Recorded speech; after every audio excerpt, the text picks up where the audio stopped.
Oh my goodness, that was fun. All right.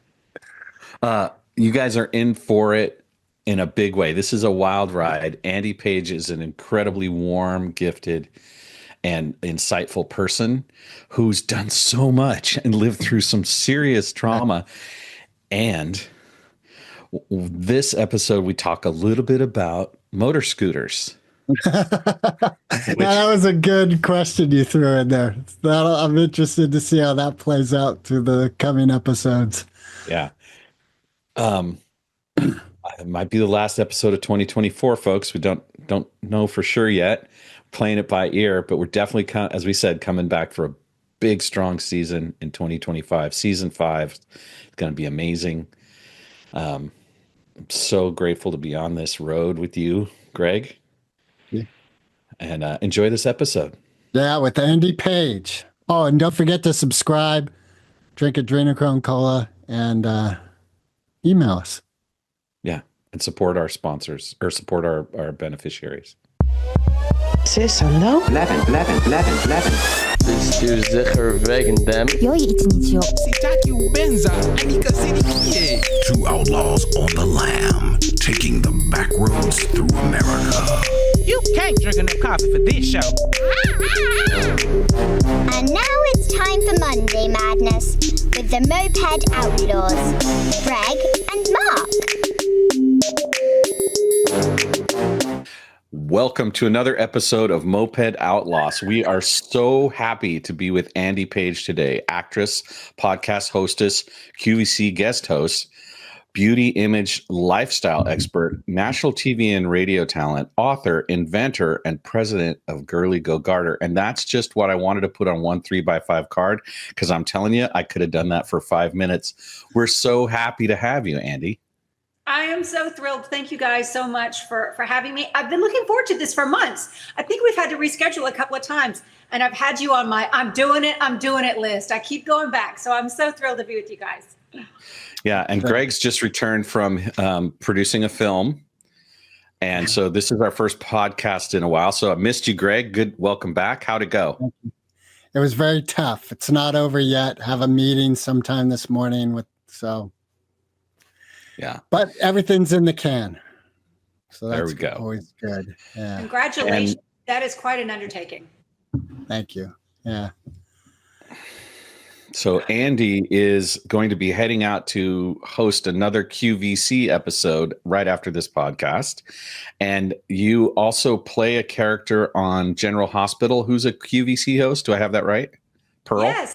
That's actually how the whole thing came to be. So yeah, I am a guest host on QVC, and there are a couple of producers with General Hospital that I used to work with years ago when I did reality television. So I've done over 200 episodes of reality television. And they saw that I was now a guest host on QVC, and this role came to be. I play a home shopping host on General Hospital next to Morgan Fairchild. Ooh, that's fun. Yeah. So it's my first acting job, and literally my guest host, and believe me, I love saying that, my guest host is Morgan Fairchild. So it is, I mean, it's such a pinch me moment. But I mean, General Hospital is the longest running television show in television history. It's been on for 61 years. Wow. And what they do is still unbelievable. And it still garners anywhere from 2 to 4 million viewers a day. I mean, it's crazy. People are so dedicated to this show. The writing is still good. They've won so many Emmys, you can't even put them in a case. And yeah, to be a part of it is just amazing. That's awesome. And working with Morgan Fairchild, talk about poise and longevity and beauty, right? This woman has all of the things that women could aspire to gracefully mature into. Is that right? Oh, most definitely. I mean, I don't want to give her age away, but she could definitely be my mother. And and I'm 54. So I am amazed by her, and she is gorgeous and generous and kind. You know, the shooting schedule on General Hospital is bananas. And the first time I was there, I was basically given this speech about how I would get one filmed practice and one take. And Greg, you're going to love this. And that's it. There is no third take on General Hospital. Okay. So you get one filmed practice and one take, and they go through a lot of dialogue a day. And so the last time I was there, I actually have an episode airing today. The last time I was there, I needed the dreaded third take, and everybody just kind of stopped and looked, and Morgan came to my defense and she was like, I think I need that take again too. And I was like, oh, thank you, bejesus. God bless her. So I got the dreaded third take because Morgan stood up for me. So she's kind and generous and lovely on every single level. And it's just such an honor beyond belief. I mean, I remember watching her on Falcon Crest when I was like a kid. And to think that, my first gig, I'm like standing next to her, it's crazy. Now, do you have aspirations of doing more acting? What kind of roles would you want to do other than this? Okay, so I have to tell you what popped into my inbox yesterday, and I almost pissed my britches. So right now they are casting the Dolly musical on Broadway.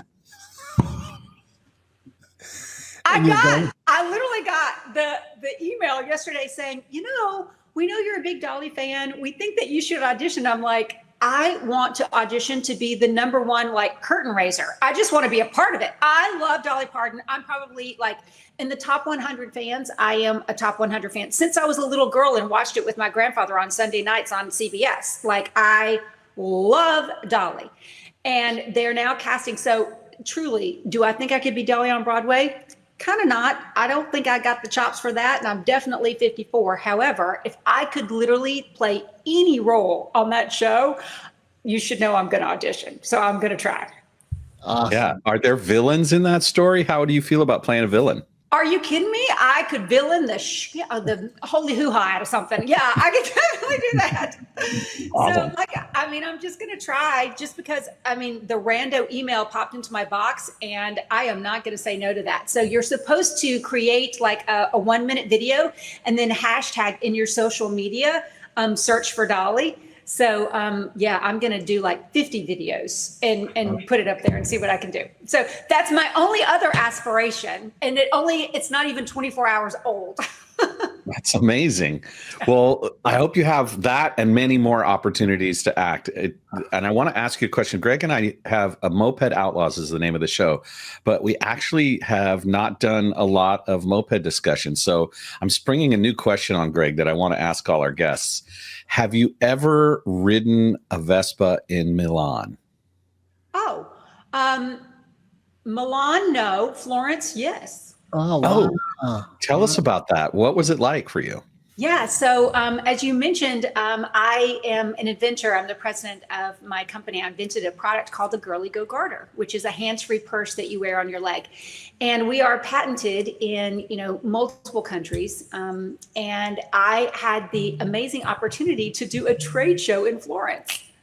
And so I got this booth and I'm like, I was invited to do it. And I literally was standing at one trade show and I had these Italian people come by and they're like, this would be so good. And I'm like, yeah, I'm doing that. And I called my husband. I'm like, I'm going to Florence. So 2 weeks later, I was in Florence doing a trade show with the Girly Go Garter. And I couldn't, when you are in the center of Florence, cars, it's very difficult. They have this zone thing where, certain cars can't come in at certain times. You have to have a zone license. So everyone kind of gets around on a Vespa.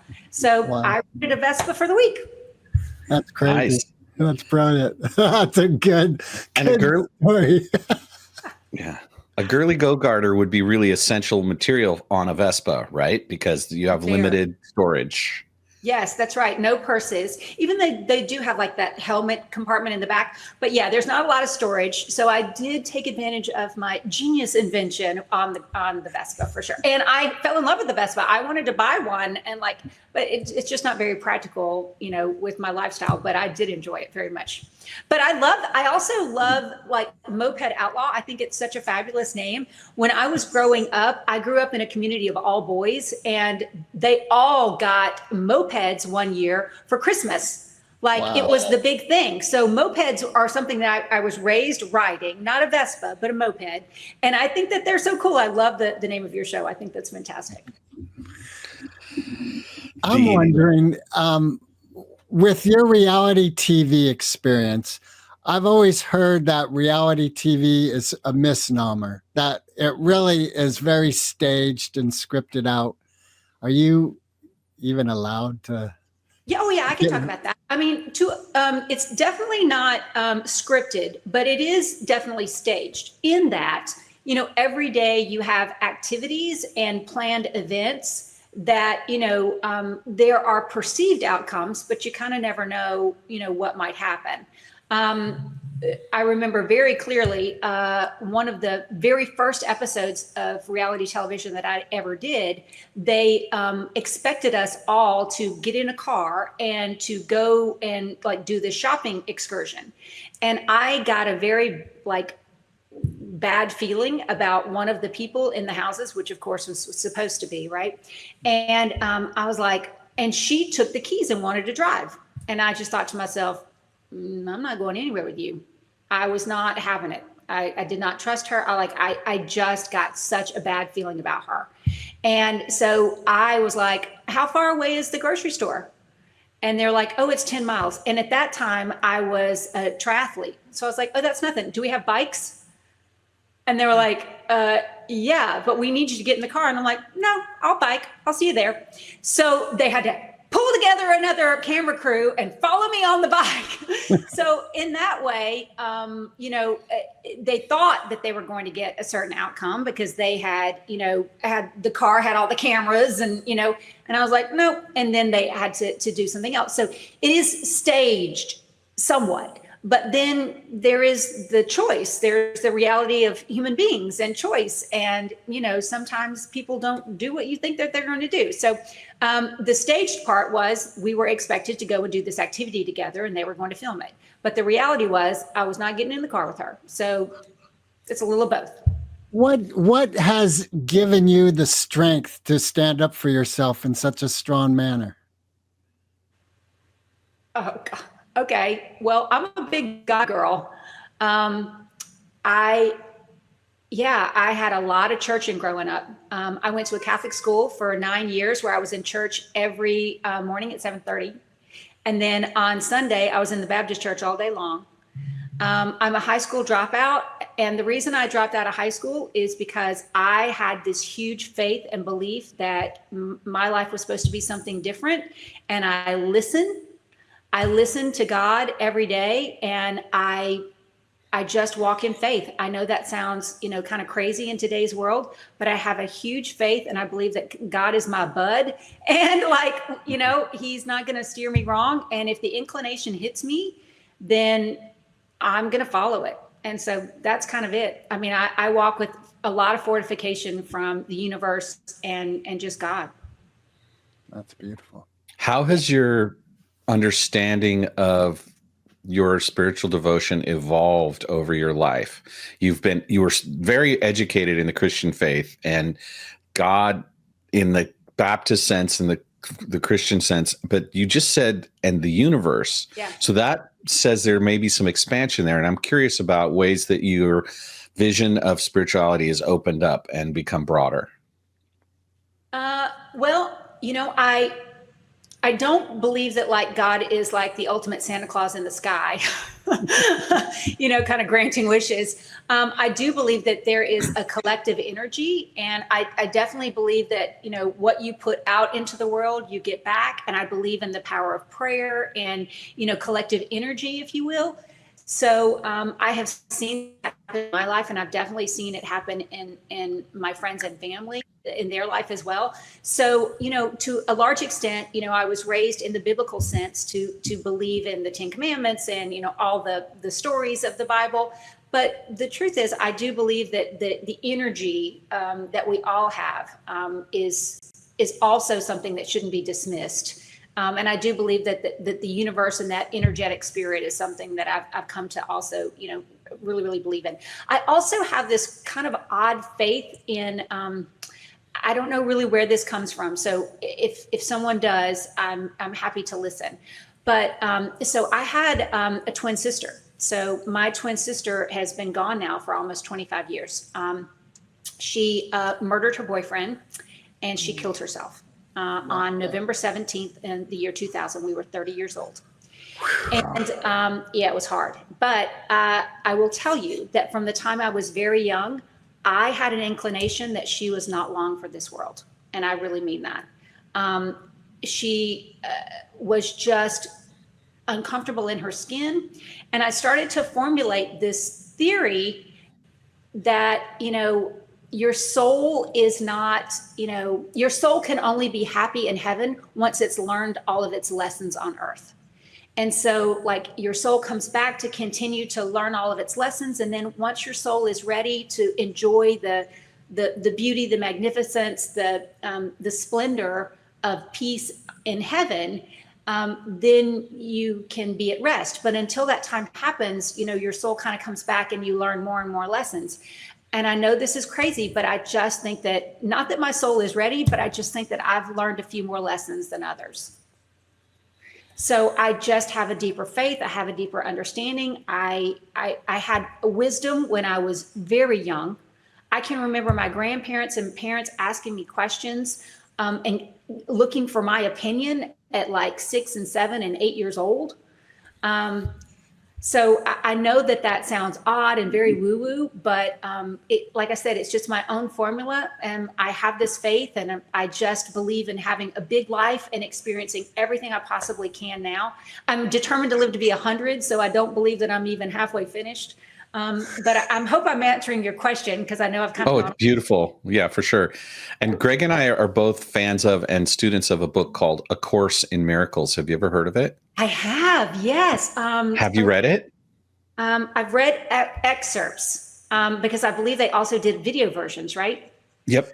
Yeah. It's available widely. And one of the premier tenets of that is this idea that we're all on a healing journey together. And that time is irrelevant because it'll take as much time as it needs to take. I love that. And if we just keep focusing on the power of energy, like you talked about, and how we conduct ourselves with each other, that eventually we all learn the lesson.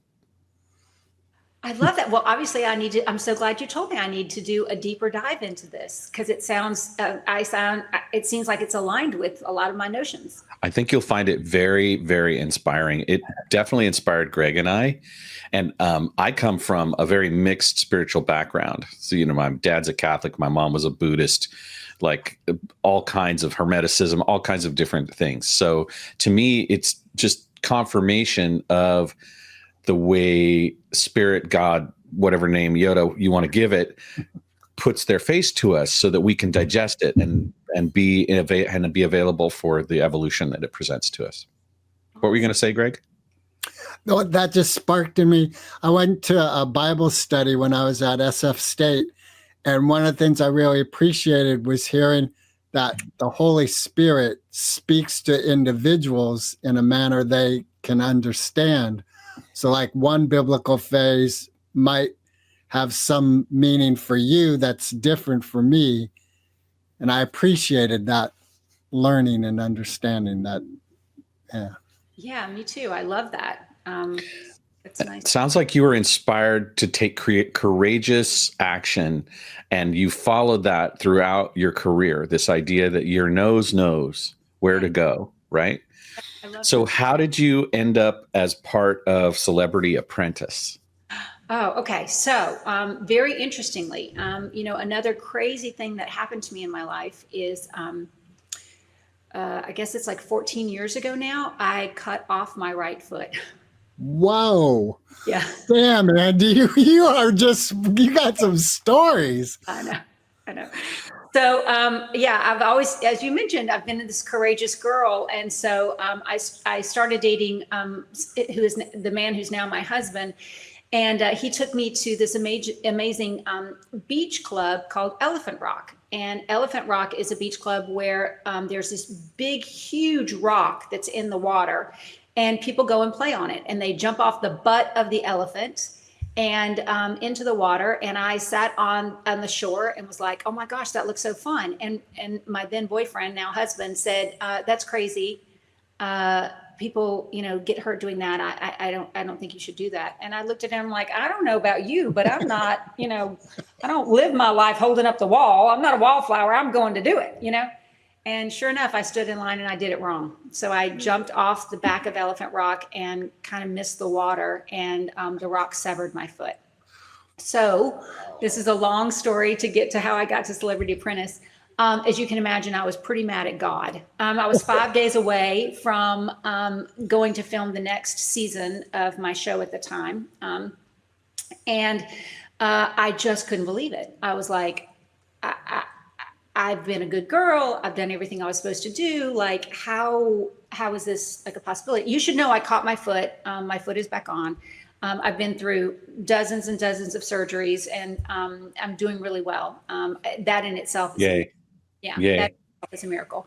But I thought for sure I could never do anything else in front of the camera, because it took me a long time to be able to walk properly, to not have a foot that looked like a watermelon, and to get to a point where I was physically able to kind of function.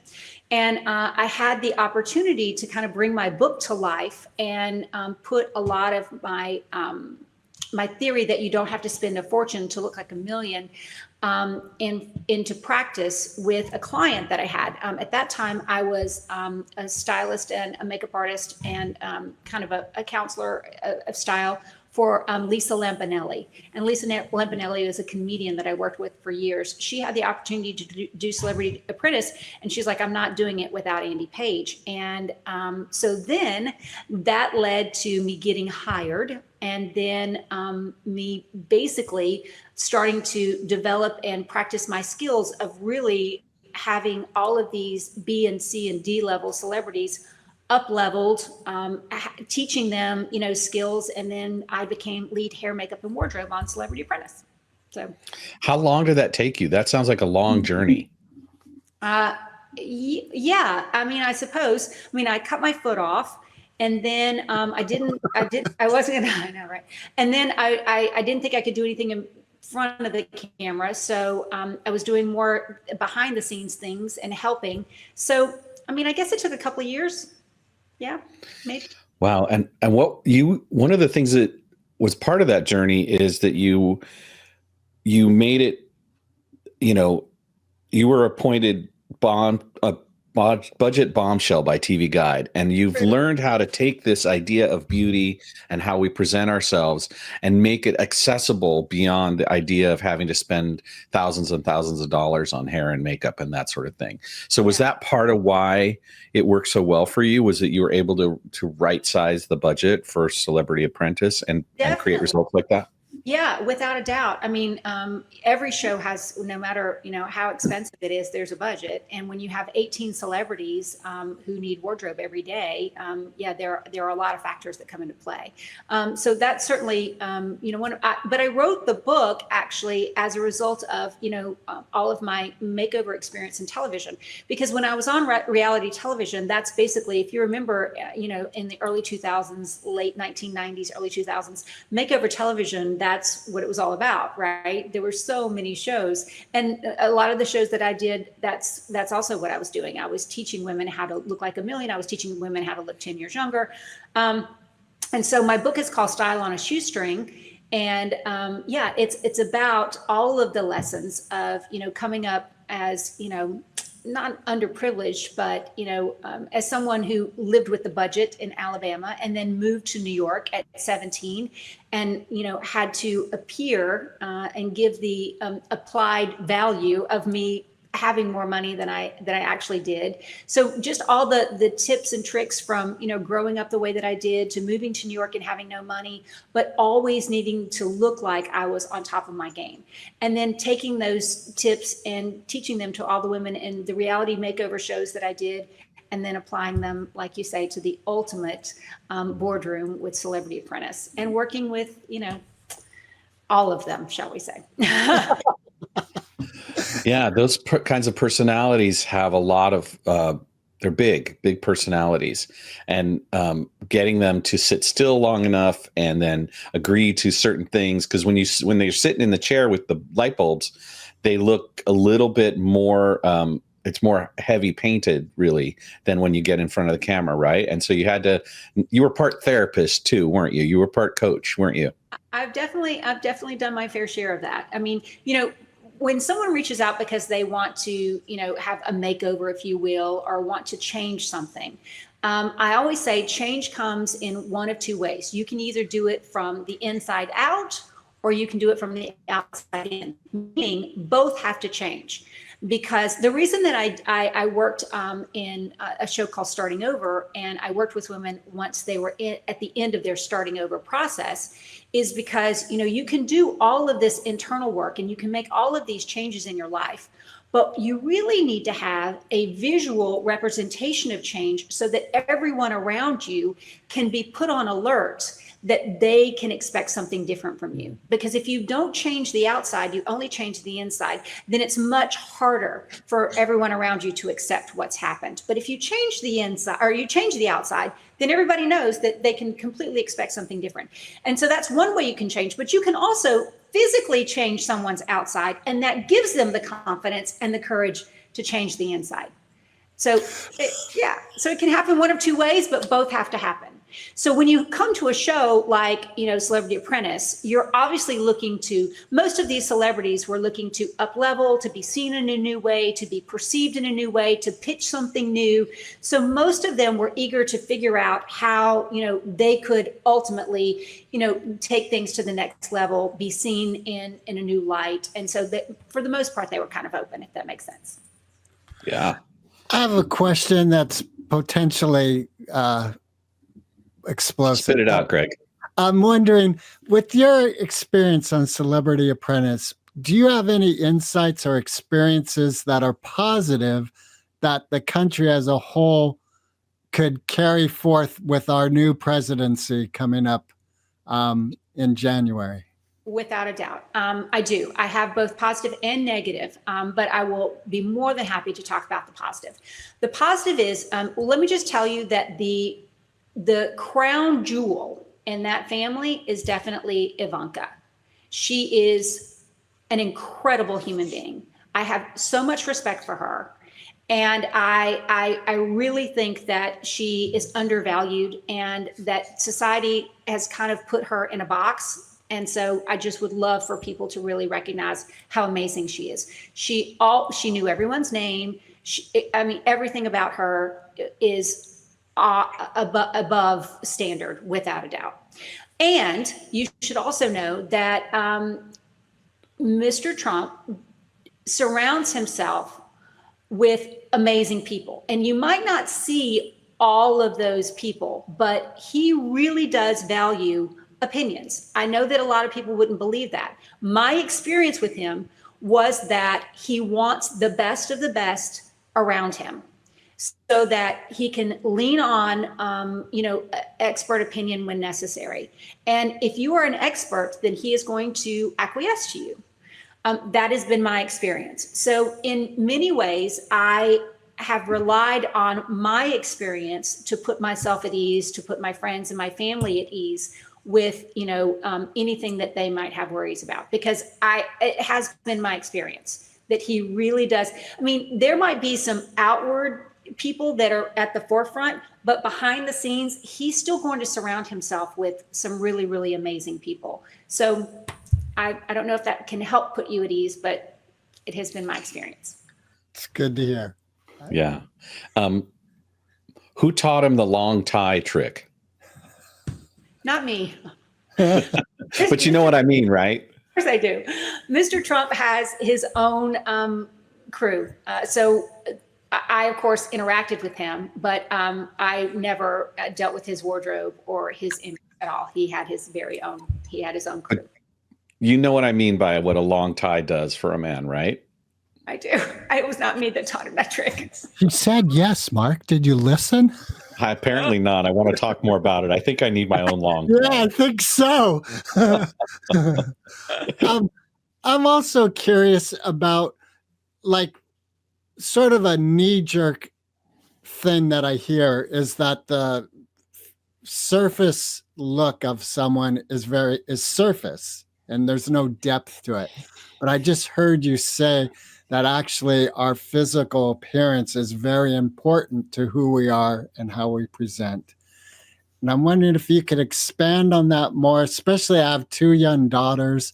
Are there elements that you could share that are, and Yeah, of course, I'm happy to. Well, let me just tell you that there's not a species of animal on the planet that does not respond to physical cues. Whether it's, the male lion has the mane, the peacock has the feather, the cardinal, all of it. It is in our DNA as human beings and animals on this planet to take our cues from, the visual. It is just the truth. So it is a lovely thought to think that the visual does not matter. It is also a steaming pile of hooey. It matters. It absolutely matters. It matters.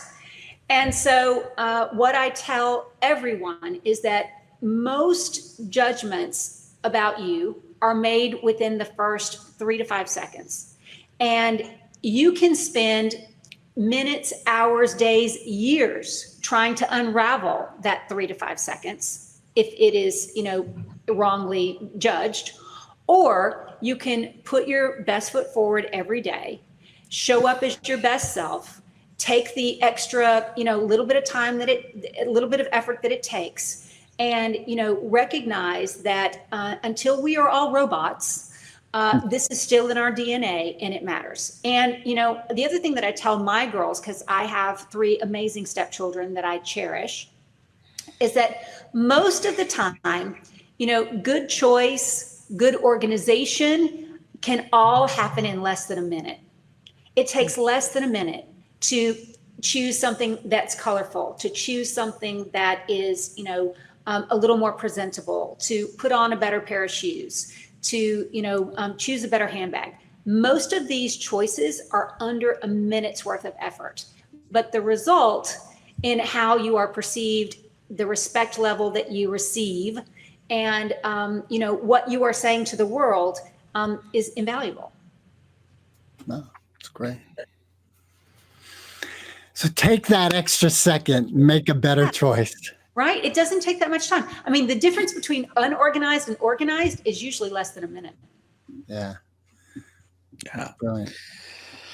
Oh my gosh, that seems like that hit hard. Are you okay, Mark?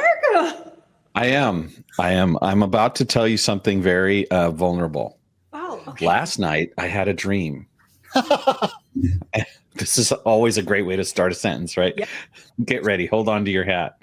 And in the dream, I had put on the equivalent of men's mini skirt, but like short pants. Okay. And it was like a pantsuit. Like it was like well put together, right?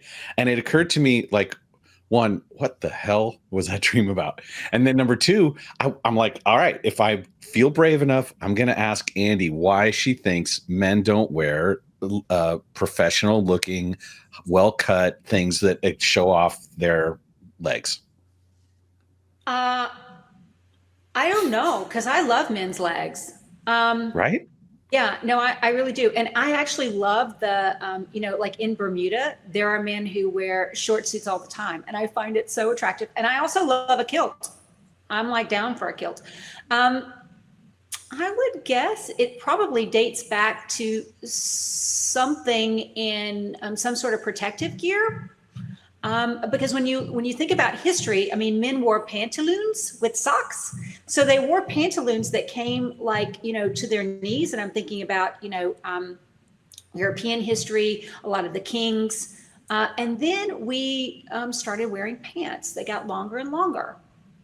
Yeah, when you go exploring in places that might have leeches and weird stuff, you might want to protect your lower legs a lot more. But I didn't know about the Bermuda piece. So there are pantsuits or short suits that men wear in Bermuda that are well cut, pleated maybe, right? Yeah, and it's basically just pants cut off at the knee. So it's a typical, suit that you'd see on, any businessman or lawyer, and then they're just cut to the knee. What do you do with footwear in that situation as a man? It's the same. You wear, probably better socks, and you wear a beautiful, tassel loafer or a great, lace up, shoe. But yeah, they wear the same thing. It's just shorter pants. That's what Bermuda shorts are. Yeah, that's amazing. I'm so glad. Now I don't feel so bad about my dream. Next question. What is it with blue suits and brown shoes for men? Like, to me, that is just, when I see that, I'm like, this is crazy. Like, why can't you have a blue pair of shoes to go with your blue suit? Why brown? Even black. Brown and blue does not go together. What's your opinion, Andy? You're wrong. Brown and blue definitely go together. I'm very sorry. Thank you. Brown and blue definitely go together.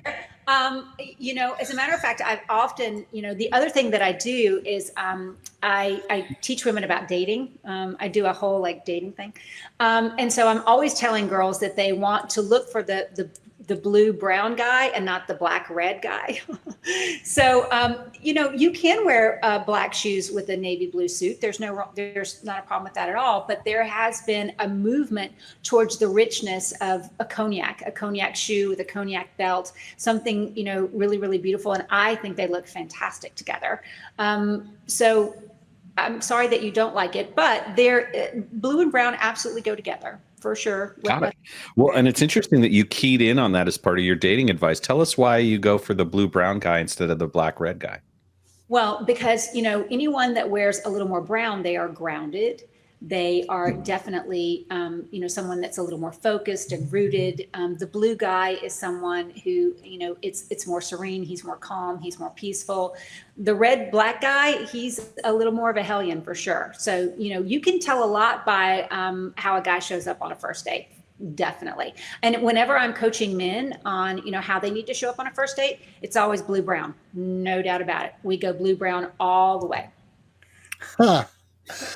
Well, no Nike shoes. I don't like shoes. I would never say, but I will say that, by the time now, there's so much dating that happens before you meet someone.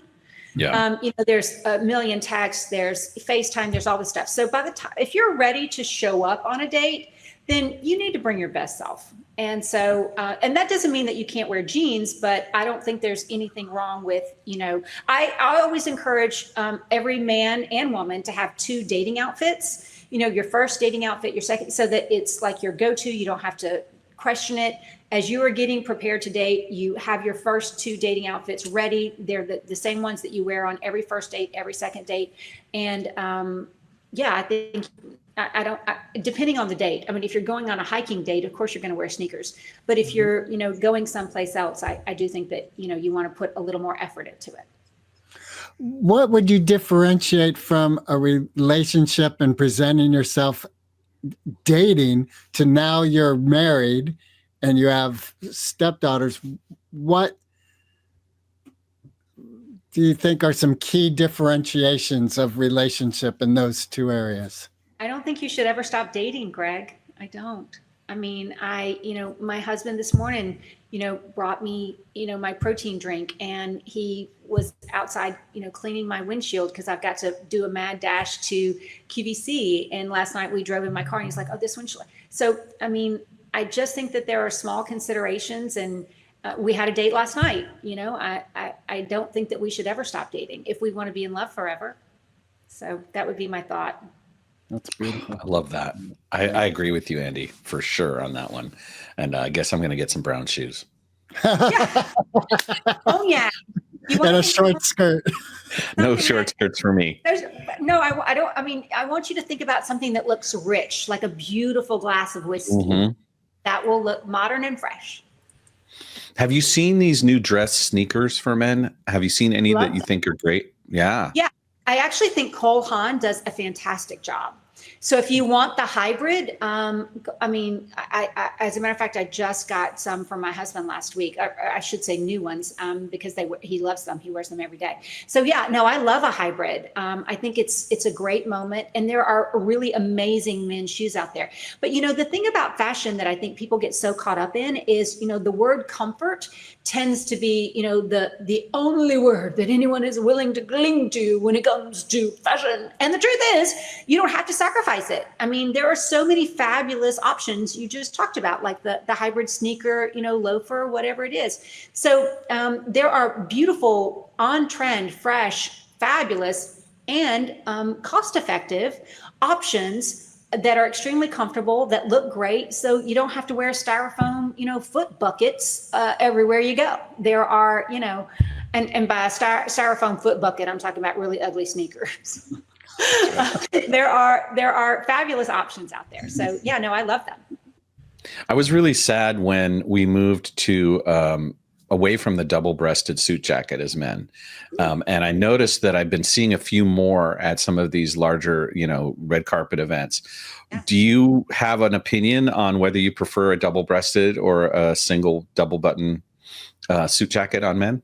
I do. I think you have to have the physique to pull off a double-breasted. If you are a little fuller, then you probably don't need that much fabric. A triple button, single breasted is usually something that, kind of captures the tummy a little better. So I think it really has to do with, accentuating, highlighting, and really working with your own physique. I love a double breasted suit on, the right guy. I think it looks fantastic. But if you, carry a little weight in your tummy, it can be a lot.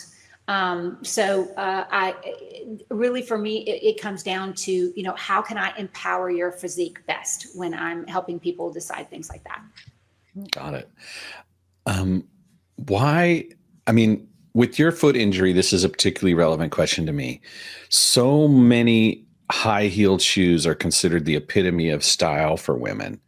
And it seems like a lot to ask of people. And how did you do during that process? Because you must have had this challenge come up for you during your foot issues. Yeah, I can't wear heels. What I tend to wear now are platform shoes. I can't extend my foot like that. But, let's talk about why that's attractive. We were talking about a minute ago, image. So it is attractive for what a high heel does is it puts a woman up on her toes. It elevates her buttocks and it has her stand in a way that is extreme. It accentuates the hourglass. So that's what a high heel does, is it is accentuating and really hyper creating the hourglass, which in our DNA, we are attracted to, or men are attracted to, right? So we feel empowered, emboldened, and strong when we are creating that shape. So I get it. It is just what the hourglass is what we are attracted to. And interestingly enough, the stronger the hourglass, the more power we wield in our society. Think about the Kardashians, think about the geishas, think about Queen Elizabeth, the first, right? Think about the women of antebellum time. So it has always been that the more we can manipulate that shape, the more power we wield in our society. So a high heel naturally helps create that shape. So me to lose that power, because that's really what that is. The minute that you put that on, you don't realize it, but what you are doing is you are giving yourself that power because you're creating that visual. So I still enjoy platforms, but I've had to come to terms with the fact that my foot just won't do that anymore. But there are a lot of women who, like me, have had to come to terms with that. But the reason that that's powerful is because it creates that shape and we get more attention because of it. It doesn't seem to have diminished your power at all. Well, I assume my power in different ways, but interestingly, that is why. I mean, I think that is a little fascinating. It all comes down to things that it doesn't matter how hard we try. It's going to take generations to kick this out of our DNA. You know what I mean? I mean, the androgyny of our society has been like this big push, but the truth is there's only so much we can do when it is literally in our cells to be attracted to certain things. I want to shift gears now and ask you a little bit more about your entrepreneurial journey. Okay. The Glitz Go Garter. Girly Go Garter. And the Girly Go Garter, those two products are part of a larger endeavor that you created. What led you to that? And what are the things that women entrepreneurs need to know about being successful and launching the way their products and things like that? Well, as I mentioned to you earlier, so I cut my foot off.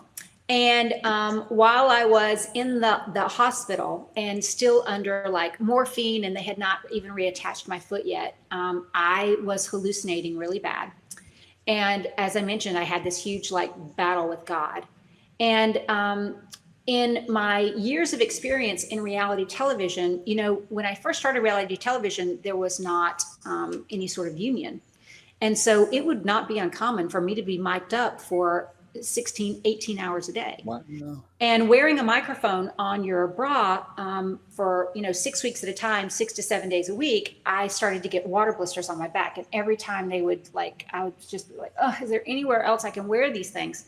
So, they would give me something for my leg, but ultimately, as soon as I got hot and sweaty, it would fall off.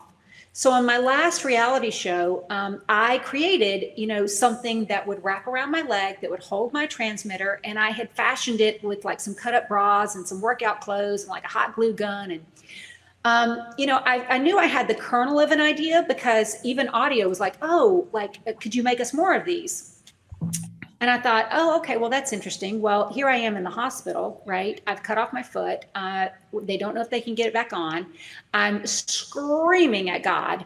And I got really quiet, and it became very clear that this was what I was supposed to do next.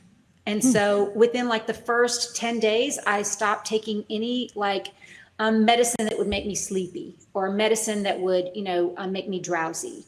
And from the hospital, I'm like researching, I'm figuring out how to write a business plan, I'm figuring out how to raise money, I'm figuring out where I can get this made, what am I going to have to do? Like, I just went into, okay, got it. This is what's next. And we are 12 years in. At our height before COVID, we were in about 6,000 stores. We hold 19 patents. And the Girly Go Garter is now the #1 product, of course, used in television and film for mic pack carriage, but it's also the #1 product for anyone who is insulin dependent and has to carry a pump. It's used for women and girls headed to, you can't lug a purse down the aisle. It'll carry up to 3 pounds. It adheres to your leg. The more hot you get, the better it works. So I worked really hard on it, but if I were to start over, I would have raised more money. Because launching a product in, being someone, just small time and not really having an idea of what to do, there's so much more involved in the launch of a product than you can even possibly imagine. So, you start with the provisional patent, which I did from the hospital bed. I figured it out. And a provisional patent will hold your place for a year until you can get a prototype and kind of get yourself together. And so a provisional patent is usually under $200. So I would tell anyone who's listening who has a great idea to start there. And then, I leaned a lot on LegalZoom and did a lot of my things, inexpensively there. But you can definitely figure it out. 6,000 stores. And how has it sort of fallen off now? How is it doing in terms of market share now? Are you still selling products? Oh, yes. We sell product every single day. We had huge problems with COVID because we lost our manufacturing. And so what I did immediately, and we also had thousands of stores go out of business. So I started buying back our product like crazy. Do not liquidate, I buy it all back. So I bought all of our product back so that I could hold it and so that it wouldn't be devalued on, third tier platforms. So I have worked tirelessly to maintain our brand value through COVID and, getting things back on track. We are definitely not at the position that we were before COVID, but what we've done is we've basically made a huge shift. So now everything that we do is direct to consumer. So I took on, new employees in that way and changed our business model. And we're still out there killing it, but we just don't have as much in-store presence, because we just found that we can't depend on them to stay open. We can't depend on, and the other huge issue is theft, to be perfectly honest. Yeah. when I sell you something online, I know I'm going to get that money and you're hopefully going to get that product. But theft and having to eat, I mean, so we were in, thousands of CVS stores with our self-competing line, and we were at a point where we were having to eat almost 20% just for a loss. So yeah, that's another issue. So we just made some shifts. And so, being in stores is not quite as important as it was to us. We still have, some store presence, but now everything we do is direct to consumer. Got it. And have you ever successfully leveraged your relationship with QVC around this product? And does QVC have limits on what their hosts and hostesses can do in terms of trying to offer throughput of their products? It's such a really difficult thing for me because I am on QVC selling other people's products all the time. QVC does not believe that it is for their customer, and I have done everything humanly possible to change their mind, even to the point that the host use it to hold their mic. I know it is. I have not been able to convince them. But I have not given up hope. I mean, I go and I lay them out to audio, and audio uses them. So hopefully one day, it's out of my hands. I try all the time. So that's the best I can do. All right. I could keep going, but I realize that, Greg also has a voice in this podcast. So all right, I want to ask, what are you aspiring to beyond the current authorship, actress, entrepreneur, makeover expert? Like, what's the dream that we don't know about you yet? So I am currently obsessed with dating. I know. That's very unusual for a married woman. I know I am. I'm obsessed with it because it has changed so much. I mean, are both of you in love and happy? No. Yes. I'm happy, and I have a very divine love in my life, but there's no individual. Greg's very selective too. I love that. I think that's great. But I think modern dating is in crisis. I have amazing women in my life who cannot find a date, in like a men's prison with a fistful of pardons. It's like, you have got to be kidding me. So I am, and I have lots of amazing men in my life who tell me that, that they struggle to find great women. So there is this huge disconnect. I feel like women have in many ways given up their power, and men have, stopped hunting.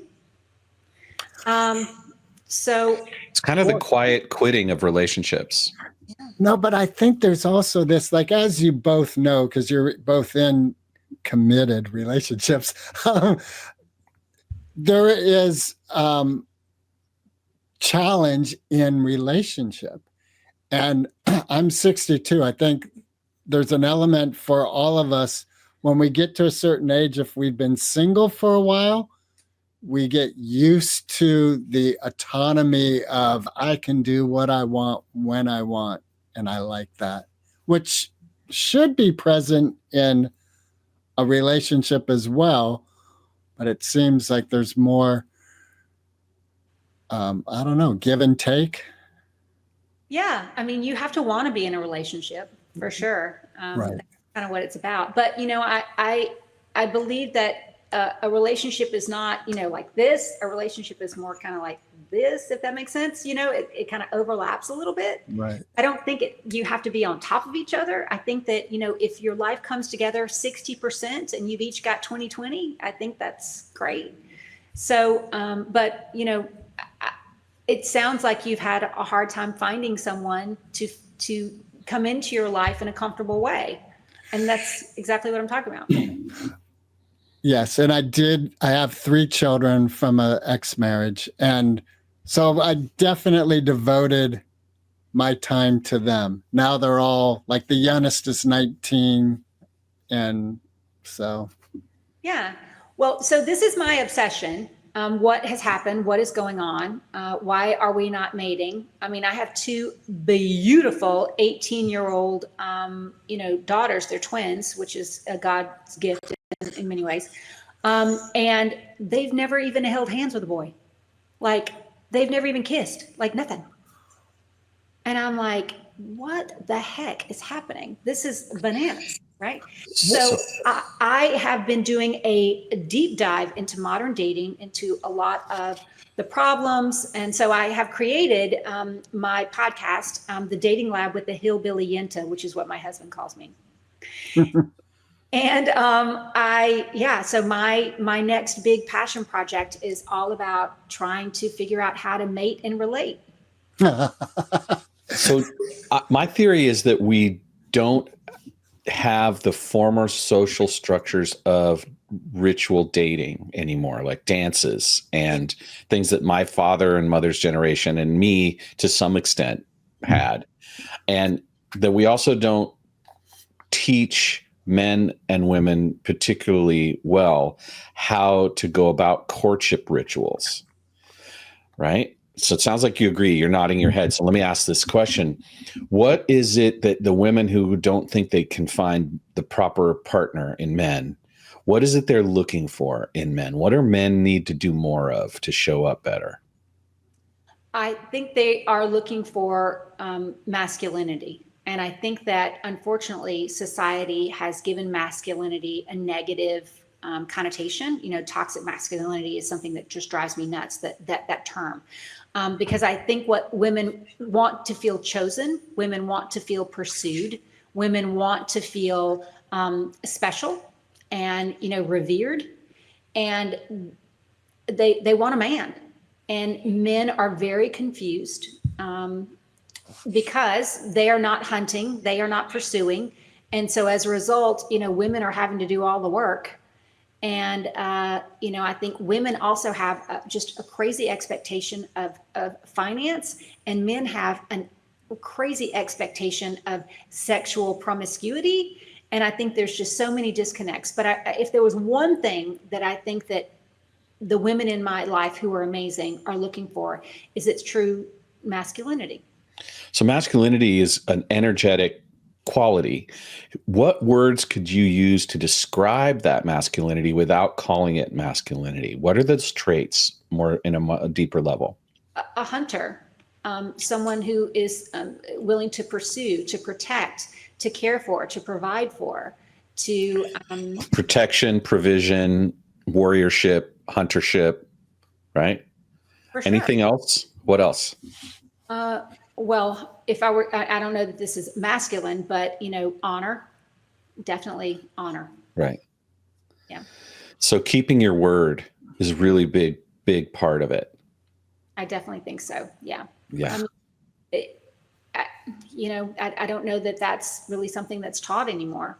There are very few young men out there who are taught, you know, to be honorable.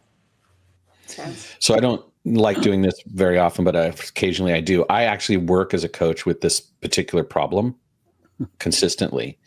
And so one of the things that I have said in the past is there's no such thing as toxic masculinity. There's masculinity and there's toxic behavior. And masculinity is all the qualities that you described. And when someone deviates from that, or is rude, or is abusive, or is so full of their own ego that they're dismissive and inhumane to people, then that's not masculinity. That isn't the quality of masculinity. That's toxicity, right? And so these ideas of toxic feminine and toxic masculine aren't real. There's toxicity, and then there's gender.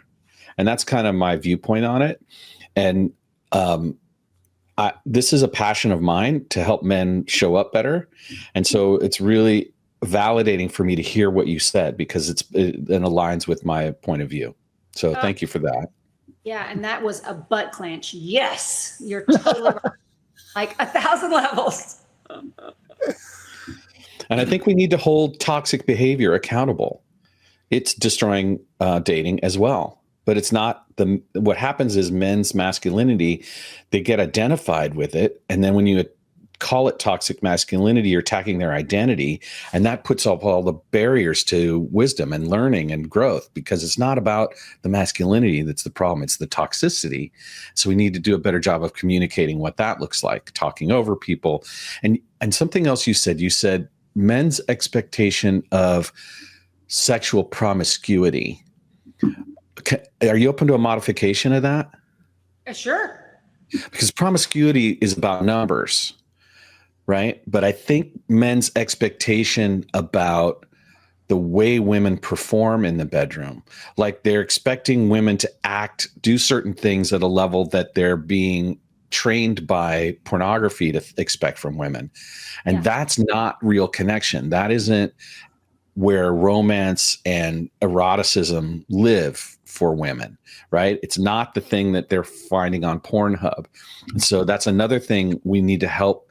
Like, and women suffer from this too. Like, how am I supposed to embody this standard? Like, I'm already have to walk around in heels. Like, right? Yeah. And the truth is, you don't need to do that stuff. You don't need to embody that standard.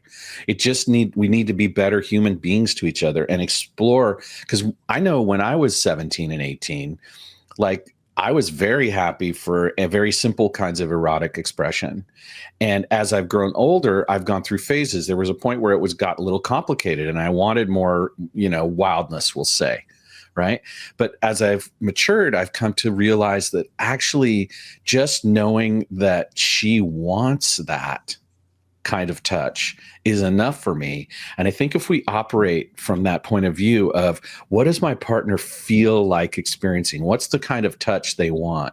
That's enough. We don't have to have like this theatrical kind of thing about positions or different kinds of acts or different kinds of ways of doing it. We just need to tune into each other. Well, and I think you touched on something. I think everything that you said is absolutely right. And I actually started a book a few years ago that I put down. And the title of the working title was From Pigtails to Porn Stars, The Lost Art of Femininity. Because women often misconstrue or don't understand the difference in femininity and sexuality. And men are naturally attracted to femininity. We just have kind of lost how to do that because we have taken on so much. And we have taken on so much of the masculine energy and so much of the masculine role. So I do love everything that you had to say. Yes, because it's really, I think if we can sit in our femininity a little more, that ultimately solves the porn star problem, if you will. Yeah. And safety for women is what allows them to be able to lean into their femininity. And too much sexual aggression or too much bravado, braggadocio makes women feel unsafe. And that's where you're creating the disconnect. And women feel defensive, and they have to be in this defensive kind of posture instead of relaxed and soft. And that's the end of my sermon. Thank you. No, I love it. I love it. And I'm so grateful for it because, again, I've been doing this deep dive. And so it sounds like I need you on my podcast. Feel free to reach out. I'm happy to do that. But it's time for the most important question of the podcast. Oh, boy. We ask all our guests this question, and you're very frank and forward. So I have no anticipation that you're not going to answer this question with the depth and vulnerability that it requires. Greg, please ask the question. Eminem or Foo Fighters? I think I have to say Eminem, but can I say Blake Shelton instead? Sure. You can say whatever you want. I don't know, Gwen Stefani. I'm kind of obsessed with them, but probably the Foo Fighters. I'm not. It's not that I am. I like them both, but yeah, probably Foo Fighters. So why Blake Shelton? Oh, he's just. I love country music. If you had asked me, 20 years ago, I would have said Garth Brooks. But I just love country music. I'm a hillbilly. I'm a hillbilly yenta. That's it. That's the title of the podcast. A conversation with the hillbilly yenta. Thank you so much, Andy, for hanging in there and staying connected for this and working with our schedules and claiming what you needed and what you wanted around that. Really appreciate your frankness about you. If there's anything we can do, please reach out to us. We want to continue to have a relationship and support what you're doing. So this isn't just a one night stand, so to speak. It's not just one ride, right? And I'm just so tickled and so pleased and grateful for your vibrance and your presence and your intelligence and all the things that you've shared. You guys are amazing, and I really appreciate you helping me with my schedule too. It was everything I wanted it to be. So thank you so very much. And Greg, I hope that your movie is going to be the best. I can't wait to hear when it releases and how I can support you in that too. Thank you very much, Andy. Thank you so much, guys. I hope you have a beautiful holiday. You too. Yes. Merry Christmas. Merry Christmas. Thank you so much, guys. Bye-bye. Recording stopped.